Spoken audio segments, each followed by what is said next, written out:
ஞானத்தை நிறைய விதங்களில நம்ம வேறு விரித்து பார்க்கலாம். இன்னைக்கு பார்க்க போகிற ஞானம் என்னன்னா, கர்த்தருடைய வார்த்தையை செயல்படுத்துகிற ஞானம். என்ன ஞானங்க?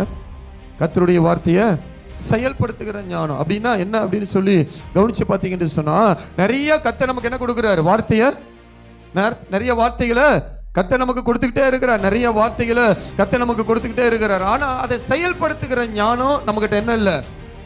நிறைய பேத்துக்கிட்ட அந்த வார்த்தையை செயல்படுத்துகிற ஞானம் நம்ம கிட்ட இல்லாததுனால அதனுடைய ஆசீர்வாதத்தை நம்மளால பார்க்க முடியல. அல்லேலூயா. இப்ப நல்ல கவனிங்க பார்க்கலாம். ஒரு மனிதன் தேவ சமூகத்துக்கு வருவான் என்று சொன்னால், அந்த மனிதனுக்கு கர்த்தர் முதலாவது என்ன கொடுப்பார் என்று சொன்னால், வார்த்தையை கொடுப்பார். என்ன கொடுப்பாருங்க?